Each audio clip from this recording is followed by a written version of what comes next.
A movie at Okay. Star Cinema. Yeah. Okay, so kailan niya expect ng mga fans? Well, next month pa mag-start ang lahat eh. So, yun, So, sana supportahan pa rin nila kami like what they did sa Bright World. Okay. Huwag silang maiidebyo. Okay.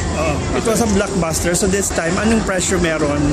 Meron ba kang pressure for the second movie Next month together? na namin maramdaman yung pressure. Nalaman na namin yung kwento. Ngayon, excited pa eh. Okay. So as more, ayun. Okay naman kami. Buti nga sumabay. Buti sinabayan mo ako dito.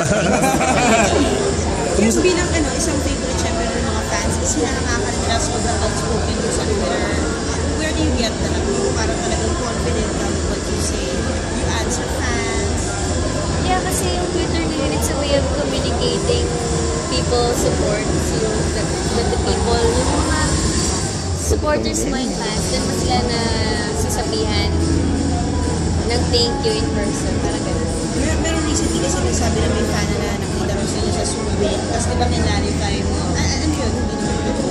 Yeah, kaso parang yung ibang fans, ng Team si fans, sobra silang happy na parang, uy, wait lang, wala nangyaring ganyan. So parang wag naman lokohin ng tao yung ibang tao sumusuporta sa akin. Nag-i-embed mo na. Oo. Sa inyo talaga. Hindi na mahirap sa social media, syempre. Kung ano man ang sabihin, nakikita ng lahat. Diba?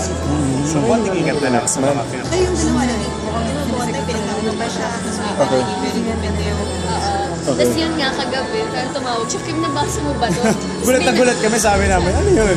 Ano nangyari? Tapos may feelings pa na open, close parenthesis. Oh my God, ganyan. Kasi detalyado eh, meron pang anak daw ng doktor. Sabi ko, Doctor daw, na well-known. Okay. Parang saan Wala galing? nangyaring gano'n. Wala. So Wala, parang ano siya? ang dami ng feed sa timeline ng Twitter ko na parang ano to, parang nagdidiwang na yung ibang kids, parang ganyan. So parang kawawa naman sila. Okay. Wala sila sa full story. Parang Okay. ganun. So sa isang tao lang na nagkwento-kwento ng kung ano-ano. Ang dami niya nang niloko ng mga ibang tao. So, Kim, siya ang reaction nyo kayo daw yung magiging bida sa Tagalog version ng Meteor Garden? Ano ba yun? hindi namin alam. wala pa nasasabi sa amin. Nakikita ko lang sa timeline. But yun, maraming salamat sa lahat ng nagsasabi nun. Kasi maybe it came from yung ginawa naming plug shoot for Station ID. Station ID. So, thank you sa mga sinasabi nilang comments na ganun. But so far, wala pa kami. Okay. Kung totoo man, bakit naman hindi? Why not? Yes. Okay. na ba ngayon yung Ang estado, kamusta Kayo talaga, Pepperworks. Talagang pakiusap mo doon sa mga fans na yun. Don't stop until manggaling mismo sa inyo. Yung sa naninira sa inyo. Ay, hindi naman siya naninira. Yeah, they're all admirers.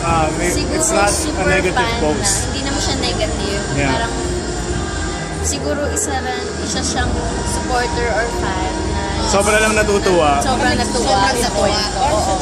Yeah, may ganun kasi yung iba gumagawa sila ng libro ng kwento ng Kinsey. May mga ganun. Oo. How do you ask, kumbaga paano Last na po. yung linya na hindi mo din sinabi? Pero na-explain mo sa kanila yung mga industry. Wala, nag-thank you naman kami every now and then Yeah. pag may mga ganyan. And pag may mali, yun nga, like last night, kinlarify namin. Hindi ka mag-aatubili. Oo, na huwag naman, ganun, wala naman ganyan.